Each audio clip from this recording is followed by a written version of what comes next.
Welcome back to the Safe Room. You already know who it is. It's the President, Sean Williams. I'm back with another episode. The grind don't stop.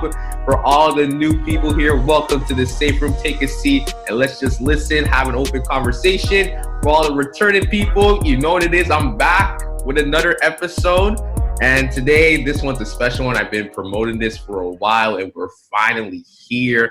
Today, I got my friends. I'm considered my friends. Like, you know, we've grown and had a strong connection. First up, I have Abena and I have Farwa as well. You want to introduce yourself? All right. Hello, everyone. Thank you for having us in the Safe Room. I am Abena, and yes, I work with Sean on this amazing project that we're going to be talking about. At the same time, yeah, like we're friends now. We call each other when we have questions, talk about stress, life, school. So thank you for having myself and Farwa here. I'm sure Farwa will introduce herself as well. Yep. Hey everyone, thank you so much for having us here. My name is Farwa and I work with Sean as well on the Jane Finch Community Research Partnership, and specifically we work on the Jane Finch collections piece, which we'll hopefully be talking more about later. And thank you so much for having us. It's going to be a fun episode for you guys. All right. So honestly, like for all the people listening, this may be a long one. So I would recommend like get a drink or some popcorn or something to snack on because like, you know, we're really going to go deep into this. But today we're going to talk about the Jane Finch Community Research Partnership, what's about, what's the origins, everything to it, all the pieces. We're going to break it down completely. Before we start, just a special announcement. I am approaching the season finale for the Safe Room on September 21st. I've been promoting it if you've been on my Instagram as well. So you know when the date is coming. Make sure you tune into that. And make sure you check out all my episodes on Apple Podcasts, Spotify, and Anchor. And yeah, I think we're ready. You guys are ready to get started? Yeah. Okay. Yep, let's get going. All right. So the origins of the project. Now, obviously, you know, there's a deep origin within this, and I know Abena can testify to this. So I just want to just start it off. You know, how did the pieces fall into play? I mean, I know, but you know, it's for everyone listening here. You know, so Abena, if you would like to talk about it, just talk about how did the project first started? Where was it first born? Yeah, sure. Thanks, Sean, for the question. It goes way, way back. So the Jane and Finch Community Research Partnership officially started, I would say, or received its name in 2016. And it's really a table or a platform that has residents like yourself, Farwa and me. It has community organizations, grassroots groups, researchers and staff and librarians from York University. The origins of the project, it really looks at the tensions around research, right? Historically, and even now, we have a lot of researchers, right, who come into marginalized communities like the Jane and Finch community, like Regent Park, Lawrence Heights, to do research, right, on residents, not with residents, but typically research is done on marginalized people. And what typically happens is that people are not consulted, people are not clear what the research process is.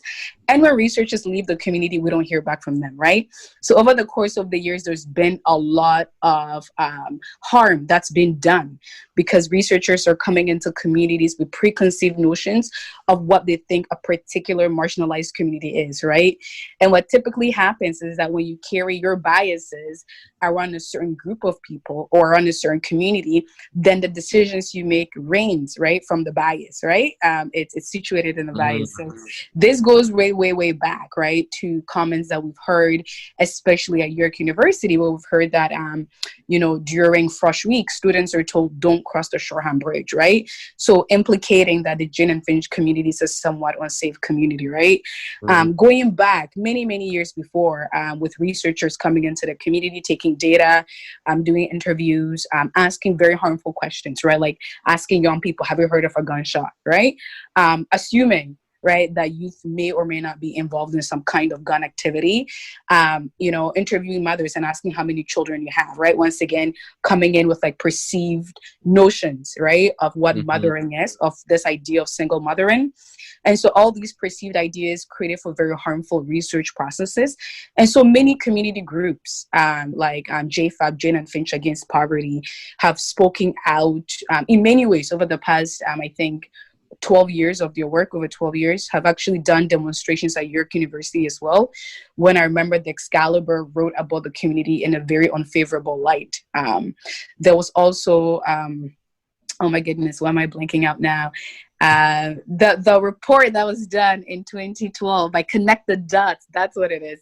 So Connect the Dots was also a community group that came together with residents and York University to really have this conversation around how the university engages, right, with the community, the kinds of conversations the university decides. It's a one-sided conversation, and the institution not really realizing that it has power, right? As an institution alone, you have power. Where you're situated, you got power, right? In terms of research, in terms of funding, in so many other ways. You're an educational institution, but how many Jane and Finch people are you employing, right? So asking questions around employability, asking questions around scholarship, that the university is actually not accessible, because there have also been stories and histories of, residents in the university being policed. So many of these things kind of led to a lot of these conversations happening on different platforms, right? Whether it was Connect the Dots, whether it was JFAB, whether it was, even organizations like Peach that do work with students and youth. So there are many grassroots groups that have been having these conversations on different platforms. But in 2014, 2015, I was doing a PhD, and my first initial topic was looking at the experiences of African youth, specifically African youth in the Jane and Finch community. Eventually, I sort of switched over to look at Black farming experiences. But I was looking for research. I was looking for data in the community. I didn't want to have to start from scratch, you know? And I know I've been interviewed before. So I'm like, I'm sure there are like so much data, right? So where is that data? And I started, I emailed the public library at Tobamori and asked and said, is there an archive or some information here, on the Jane and Finch community or on, any of these? Didn't find anything. I came across janeandfinch.com, which was great, but it was more like news reports, right? It wasn't really like the academic stuff that I was looking for. Then I sent an email to Lorna, who was then the manager of CEC, I think TD Engagement Center, York University in partnership with TD Engagement Center, emailed. So I just started shooting out emails to a few folks, and I said, hey, is there any database, right? I reached out to a few people. I heard about Wanda's collection. I'd also even connected with also a group in social work at York that had started collecting some data on the Jane and Finch, but didn't really have the grounding, right, or support or funding to be able to do this. So I connected with Lorna, then I connected with Sam Tekel, who we had the meeting with previously, Fareed. And so all these people kind of came together and say, okay, what is happening? We've done this work before in different platforms. It's kind of not really held together, one, due to funding, capacity, and all these things. So I guess the timing was right. When you make enough noise, right, over time, that comes to a point where maybe all the things may or may not align. I guess in this case, it aligned. So myself and Sam Tekel kind of led a few of the first conversations around what research exists in the community and what does that research look like.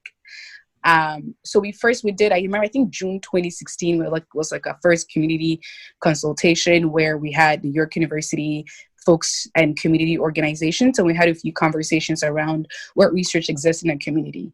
What is database? Andrea was there, not first conversation, Maura. So you can tell they've been there since 2016, right? Fareed was there, right? It's been a long project. We're in 2020. Was there in June, and then we had another community consultation where Errol was there. Errol is the one that supported us with the website pictures. Butterfly was there, and then that led to the symposium we had in November 2016, really asking around, so it became two things. There was the collections piece around what research exists in the community and how do we access the research that exists in the community. That was one piece. And then the second piece, which is the research practices, the ethics piece, came in. And that's where Talisha and I sort of picked up on that work. And sort of kept that moving. Mind you, this work was not done without funding. So we were sort of doing all this on volunteer time, just literally as community residents. We only got funding last year, October, November. So prior to that, Talisha, myself, Fareed, like all these other folks were literally just doing this based on volunteer time. So that's sort of where I would say the history of that project, all the events sort of leading up to where we are now in this process. Wow. Like, just wow. I feel like, we could just end it right there. I could just tell everyone, like, yeah, like, that's it. You can't just tie it. You just wrapped everything into like a beautiful bowl right there. Like, honestly, like you talked about a lot of things, and, Farwa, I know like she joined us like pretty like recently into it. And, Farwa, you being a York University student as well, like, were you aware of the fact that, there were researchers, not just in York University, but like outside researchers that were going into like Jane and Finch and like doing these, like whether it was like interviews or collecting like documentations or information about the area, and it was being like Abena's like pointed out, misrepresented or just misconstrued or twisted in a way to fit Jane and Finch as a negative neighborhood? Have you ever been aware of that situation, or like did that come to a light in terms of when you joined to this project? Truthfully, I actually had no idea because I actually moved to Canada 4 years ago, and I live in Finch and Weston area, which is not very far from Jane and Finch, but it's still a ways farther. So I went to MECI for my high school, and we kept on hearing in MV and in York University, okay, Jane and Finch is pretty dangerous, don't go over there, there are a lot of gangs.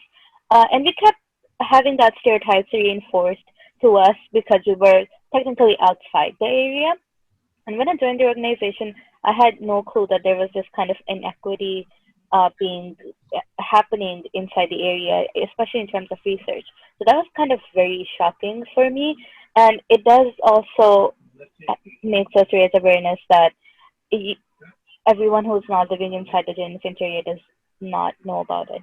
So we need to have a lot of social media awareness and a lot of organizations, and they need to work even harder just to see what's happening inside their community, which is technically their communities, especially with the Finch and Western area that we're living in. So we can't really ask for us to be separated from the Jane and Finch community, which as you know, is almost the same in terms of area, especially with the York University and all the relationships that they have with Jane and Finch. It needs to be addressed properly, and there needs to be awareness, especially as Abena talked about Excalibur. So it kind of reinforces the same awareness, and people don't know about what's happening and what kind of inequity they're themselves representing and all the stereotypes they're having, and they don't know the harmful aspects of that. So, yeah.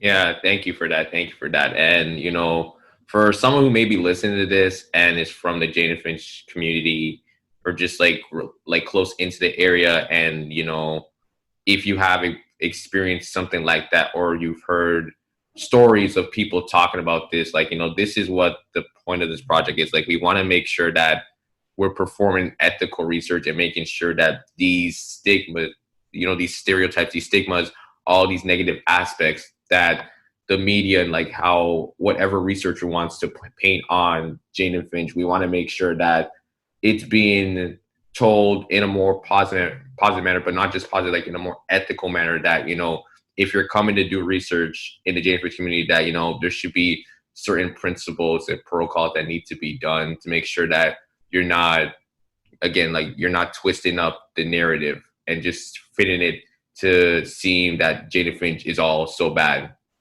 So Yeah, so I know, Abena, you talked about the ethics piece and the collection piece as like the two main objectives. So I know like we don't really have the individuals right now to talk about the ethics piece, but maybe you can go a little bit into depth about it.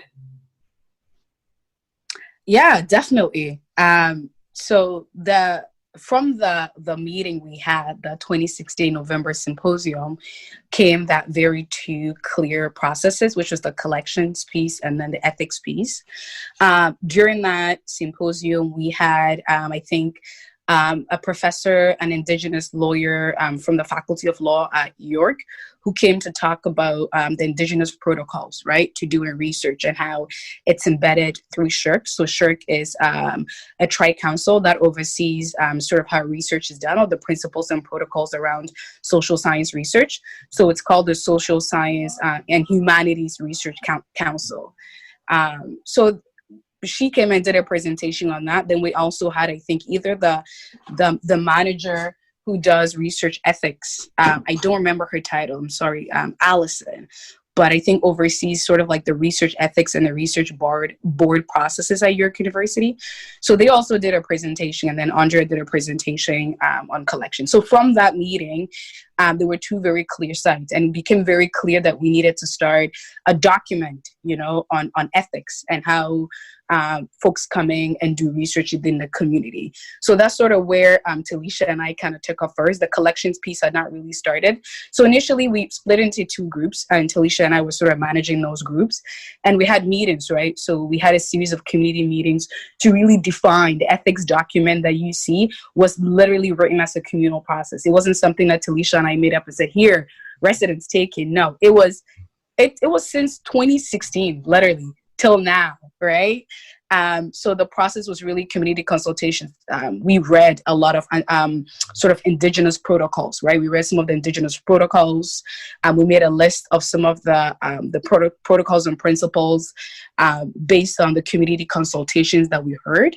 And then we took that back. I think we even have meetings in Google Docs, right? Where we've shared some of the processes, highlighting sort of the beginning of the document to the end. Mm-hmm. So the research principle was really community built, looking at what does it take to come and do research within the community, and what are some of the principles and protocols that can guide how research is done in the community. And I think out of that came 7, if I'm not mistaken, sort of 7 principles to guide how research is done in the community. So we have respect for community. I don't know if you want me to go through the principles very quickly, or just mention what they are, what works for you. I think like, you just go over like quickly if you can make it quick, because, like I do want to like get into like, well, us three are usually doing like the collections piece. Okay, perfect. Okay. I guess I can quickly then just mention the sort of like the principles and what they are. So then over the years, we came up with a document called Principles for Conducting Research in Jane and Finch. You can find it on the website. And that really, so it covers who we are as an organization. There's a land acknowledgement, and then it also really covers what the 7 principles are. So we have respect for community, which is definitely imperative, right? A lot of folks, like we mentioned previously, have an understanding of what Jane and Finch is. So people are coming in with preconceived notions, and that can impact how they do research, right? So respect for communities, do your research about the community, right? Mm-hmm. Reach out to community insiders, ask questions about how people see the community they live in, as opposed to, coming in with your own preconceived notion. And then there's respect for members, right? Respect the residents that live in the community. The community is diverse, right? There are different people, different immigrants, folks from the Caribbean background, Africa, right? Filipino, Middle East, people from different parts of the world living in the community. So there isn't a one monolithic voice, right? If you came to the Jane and Finch community at 7 a.m. and you went to the Tim Hortons, literally at 7 a.m. at the intersection, you see all the Vietnamese seniors drinking coffee, mm-hmm. right? So there's so many different varied experiences. It's not one thing. And then the third one is concern for well-being, right? If you're doing research and you are concerned for the well-being of the people that you're doing the research on, the questions that you ask, right, will reflect that. Even your research processes, right? How you compensate people and so forth. Yes. Commitment to doing justice, right? Social justice, right? Aside from even how you ask questions, how the research is written. A lot of people have written research that have done very violent things to the community, right? Myself, you, and Farwa, through this work we've been doing in the collections, we've seen a lot of problematic titles, you know, Jane and Finch corridor, you know, something like dangerous, like, you know, intersection, like so many problematic. And these language, right, it's even violence to the community. And then there's accountability, right? So as a researcher, how are you accountable to the research that you're doing? And as an institution, how are you accountable to the researcher that you're sending out to do this research? And then there is research outcomes, right? What is the purpose of you doing this research, right? If it's in food insecurity, who is it serving, right? Has this research been done? Who is it serving? How will it benefit the community or the organizations in the community? And then there is complaint process and risk, right? It's also important to have a risk assessment. A lot of us tend to think we're doing good research, but what is good research, right? Because what you think as an outsider is good research, or what you think may be important may not necessarily be the needs of the particular community that you're going in, right? So it's important to have a risk assessment, but also a complaint process for residents. If residents feel like they're harmed through a research process, who do they go to, right? Do they call the manager or whoever, coordinator of research ethics at York, right? How easy it is. Is it easy to get access to that individual? Most likely not, right? So what does that complaint process also looks like for residents? I think here in this piece, we're positioning ourselves as an advocate, you know, group for residents in a sense. Yes. Yeah. Yeah. Thank you for touching upon that. And again, like that's basically the ethics piece. Again, the individuals like Felicia and Chanelli, they're not here to really like touch upon it like really deeply. But for us three, I know we can talk about this a lot because we've had a great time doing this, but at the same time, it's been very like tiresome.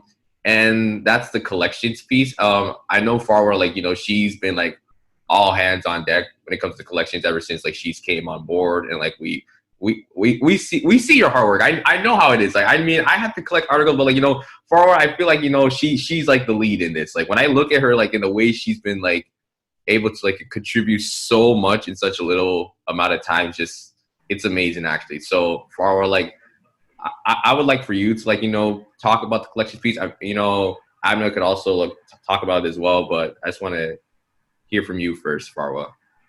Yeah, thank you, Sean. I just want to say that Abena framed it beautifully, and just from her talking about all of the bad articles or problematic articles that we've been finding, one of them is called Canada's Toughest Neighborhood, which I think in our meeting earlier we were talking about how would you know that in all of Canada, in all of the cities and provinces, Jane and Finch is the toughest neighborhood.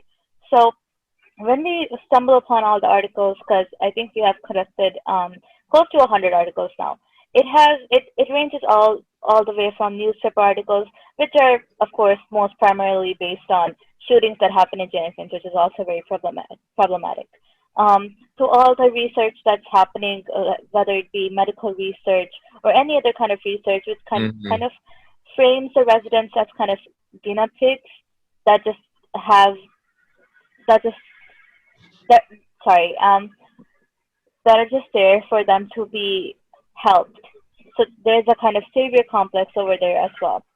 And most often than not, it's York University that controls this kind of research, and they have Jane Finch as their kind of area that they can send the researchers in to collect research and store it in their repositories, which Jane Finch people do not have access to. And especially I think that's in Abena's case as well, because when we're doing our project, me and Sean as York University students, we're able to access a lot of databases to collect articles. But in Abena's case, she's not a York affiliated person or a student. She doesn't have that kind of access and power. So that's something problematic as well. And at this point in the project, what we're talking about is when we have all the articles, when we have the repository, the collection, we need to have this conversation about who controls that platform, who controls the access on these articles. Because if we make it open access to all of the community members, which we're planning on, it also gives outside organizations to again come in, steal that, or borrow and use it without permission for their own purposes. And Mm-hmm. especially, we're also having that conversation with York University of how they can have our space as well, and to have our own ownership of these articles. Because in the end, these articles and this research was done in Jane and Finch. So we need to reclaim that work. We need to have our residents know that this work's been done in Jane and Finch, your community, and this is for you. So if we need to figure out if the community wants an online platform or maybe a physical space to store this information, and what platform, what types of works get included, and as Abena talked about, if we should differentiate between the good and bad, like unproblematic and including the articles that are not truthful. So this is the conversation that we're in the process of having with a lot of grassroots groups and other community organizations. So yes, this is the point that we're at in the collection piece. Yeah, I think you can speak more about that on Sean. Yeah, I mean, like for the past couple of months, we have been like Farwa and Abena touched on. We've been collecting articles, and we're just trying to compile all this information and get it onto an online platform. And we also want to like address, ownership and like like a control on it, because even though that we're trying to put everything on an open access, it does kind of still leave outside researchers the ability to come in and still like look at all these like documentations, because again, open access, yes, it's open for the Jane Finch community, but it's still open access to outside researchers or your researchers as well. So it now becomes, how do we make sure that we're not stuck in the same situation as when we started? Because the issue right now is that anyone can come in, do research on the Jane Finch community, and there seems to be no like restrictions or like limitations to it or any like consequences. But having the open access does give granted for Jane Finch community members and organizations, but it still leaves the problem of outside or external forces coming in and doing their research as per usual. So we want to address ownership. How does that look like? Will we have to create some type of process where if someone wants to do research on the Jane Finch community, do they have to go through certain protocols? Do we establish some online source that makes them have to go through a certain amount of principles? Does this go through a certain board where they evaluate all the steps into doing research in the Jane Finch community? That's an ongoing conversation as well.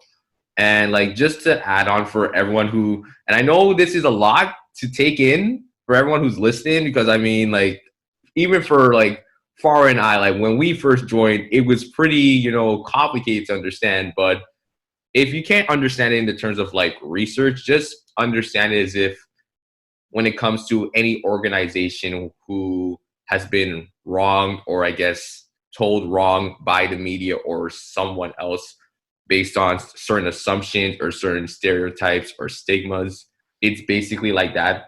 I mean, if you want to take one example, I think one example that affected the entire community as one, I think it's like what happened with the whole Metrolinks. I mean, that was an ongoing issue as well. And, just the conflict between that, the lack of communication and agreement to that as well. Like, that could be something that you can understand from that. And it has links that you can connect to when it comes to this project.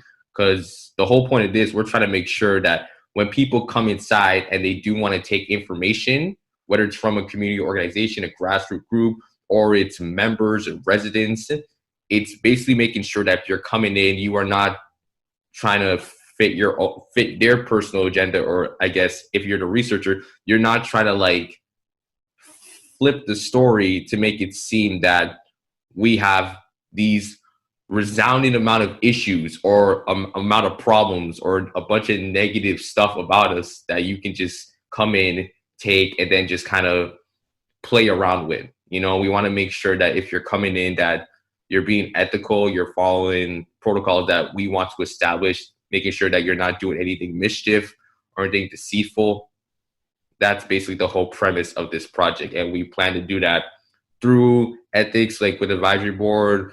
And there's more to it as well. Like, you know, where we wanted to like establish modules and stuff, so you guys have an understanding of the project as a whole, and the collections piece where, again, you're able to have open access to all these documents, reports, notes on everything. So not only could you understand, maybe if you're a Jane Finch community member and you want to do your own research, you at least have the building blocks to at least start from somewhere. I hope I said that right. I don't know if Abra and Farwa want to add anything else. No, definitely. I think you framed that really beautifully. I just want to add something.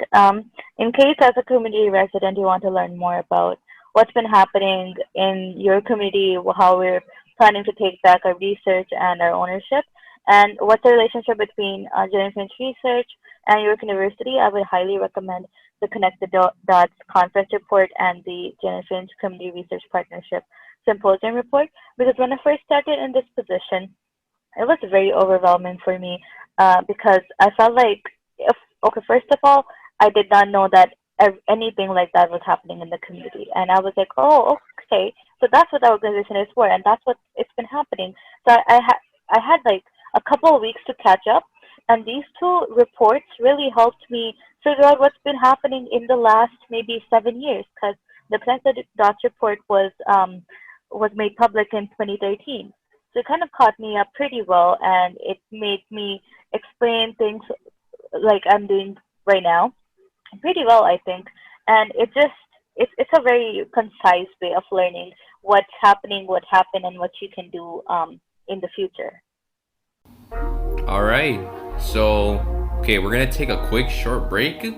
We'll be right back. We're going to continue our discussion. So make sure you guys just stay tuned for that. We'll be back with Abena and Farwa and I continuing on the Jane Finch Community Research Partnership.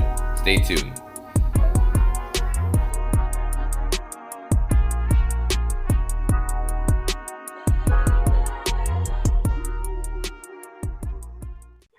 Yes. And like, just to add on too, like, there are like, I know there's some of the people who listen that actually, you know, I see on Instagram a lot, like they're making posts on like other organizations like JFAB and like whatever the case is. I do see that, and like it's showing that you do have like some understanding of all like the community organizations that go through the issues that they have. And like what we're basically trying to do, it's kind of like making sure that we're coming together as a community to make sure that all these issues are being solved, and ensuring that we're creating this environment where you shouldn't be able to just come in again and just kind of spin everything to the researchers' liking. And you need to like respect the community, which I have to touch upon, respect community members. There's a level of accountability. It's not just like you can walk in and just kind of do whatever you want, that there needs to be certain standards to when it comes to doing research in the Jane Finch community. So, yeah, I just want to ask, like, oh, no, go ahead, Abena, go ahead. Sorry, I think there are two things I would like to add to that, and maybe we could touch on these a bit more. And one is about research and power on its own, and then and colonialism, and then the other piece is on storytelling, right? I think that when we think of research, right, research is a very colonial word, right? It means that there's power in the terminology, and in a lot of indigenous communities, the term research is a dirty word, right? Because it is to come in to dissect, to break apart, to take apart something, right? Mm-hmm. And to look into it, and then to have a hypothesis or so, and then to make a conclusion, right? But I think within the work and within the context of research is how other people have been silenced, right? Is how other people have been rendered invisible, and it's how other people have been erased, right? in being able to tell their own stories. And I think in the work that we're doing, one, everybody that works here in our team is from or lives close to the community, right? So there's a way of taking back power in terms of how this is done. Obviously not full power, because we're not an institution. We don't have that kind of research funding, that kind of scholarship or so forth.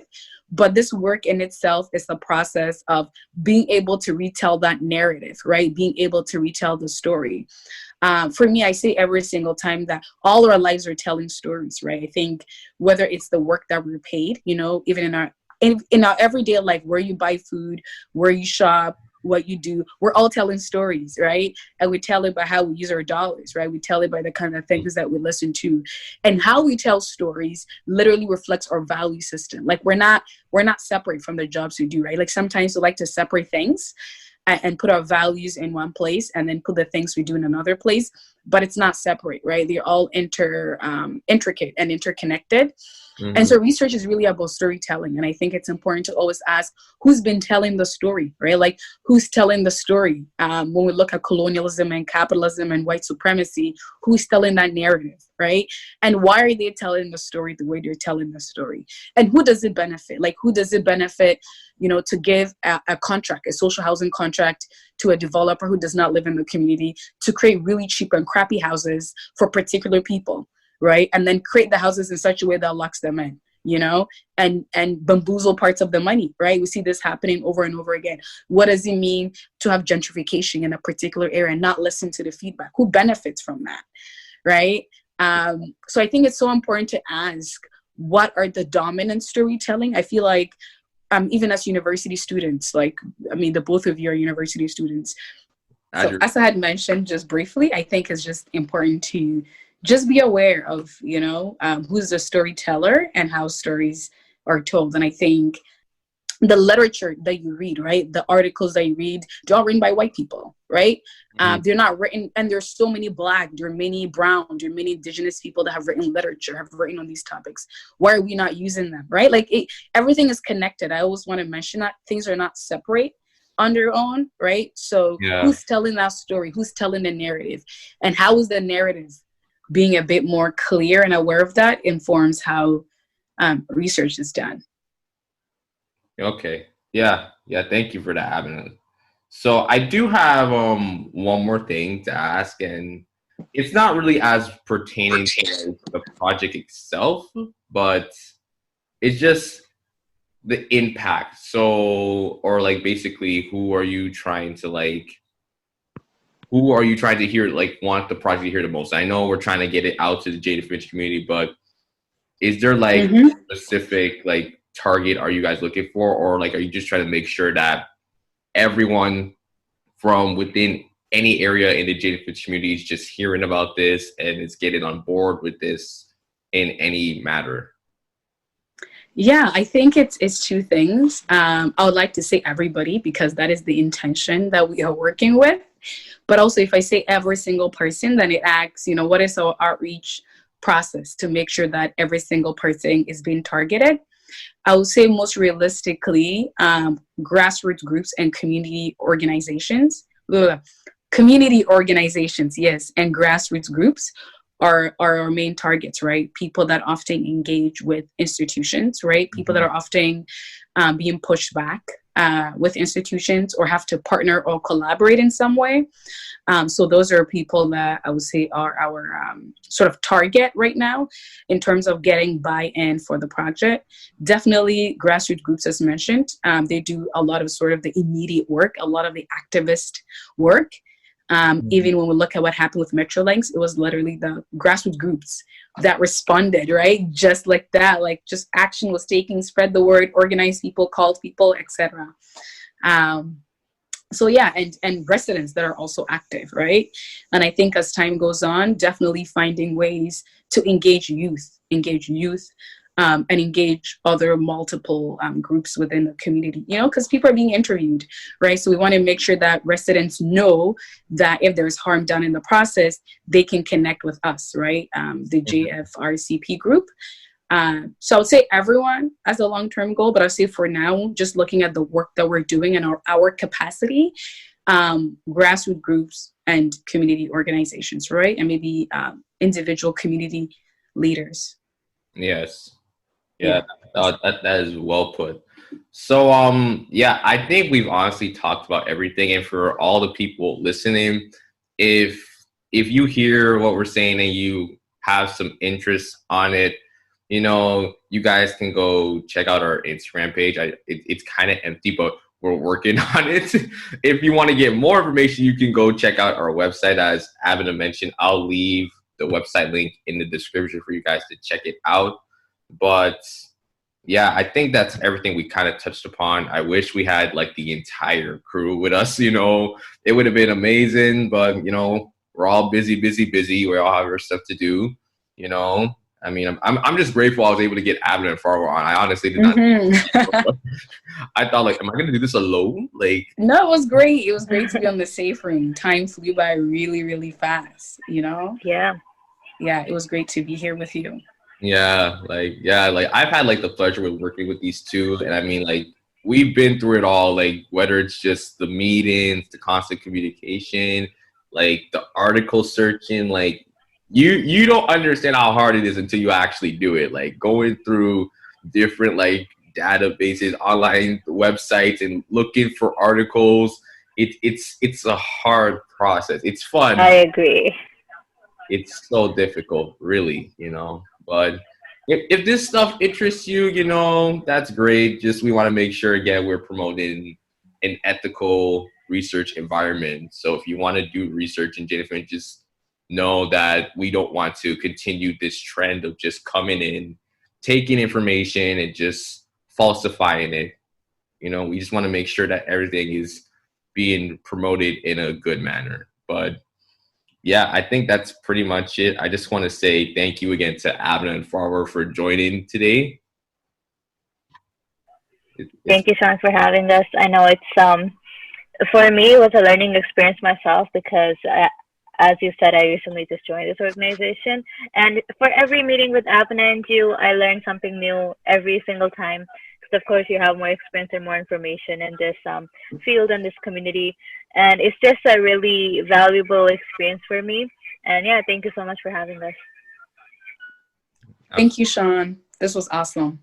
Yeah. I don't know if we have like any special announcements we have to make in terms of like what we could give to everyone listening. I mean, we've done like at least one community cafe. I don't know if we're going to do anything anymore. Yeah, I think Farwa may have one, and I think Farwa is collecting or sending out emails. I don't know if Farwa wants to talk about the emails you're sending out and research. Yes, I am. So in that call out email, basically, we're including all the organizations, so whether grassroots or any kind of organization in Toronto, and Ryerson and UST and York University, all of their research departments and graduate departments. So basically, we're asking them to let us know if they have done any research or if they have access to any kind of research in Jane Finch that we don't have access to, that the community does not have access to as of yet. So we're asking them to donate and asking them to let us know if they are able to transfer the ownership back to us.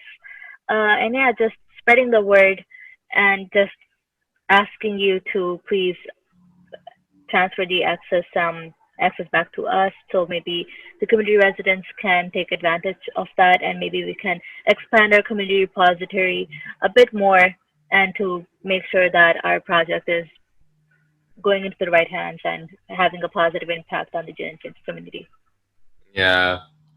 And I always get this from some people when it comes to like these types of episodes. I know everyone's thinking like, what's like the importance of this? And like, all I can say is like I do these type of episodes not because like I have the power to say, oh, I have connections, I can get this person, I can get that person because I have connections that you don't. Like the whole premise of this episode, or just my entire podcast, is that I want to lay out a platform where like people who are familiar with these type of discussions or these type of things are hearing about it and they can spread the word. So again, like I mentioned before, if you support a community organization in the Jane Finch community, and you want to make sure that the Jane Finch community is being represented the best possible way. Like, I'm just hoping that from here in this conversation, you guys could just learn something and possibly like just spread it out, let people know more about the project.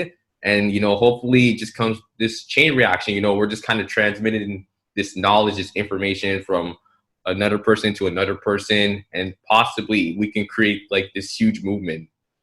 Like, that's what I usually want to do with these types of episodes. I mean, that sounds fantastic. Thank you, Sean. Yeah. So that is it. Thank you guys for tuning in into the Safe Room again. Thank you to Abena and Farwa for coming on today. I know we are like, it's hard times. It really is. Like, we're still working. The university starts next week. I'm not ready. I don't know if Farwa can testify to that. Oh, I am not ready, no. Yes. I think anyone listening who is a university student is not ready, no matter how much time we've had to just prepare. I don't think no one will be ready.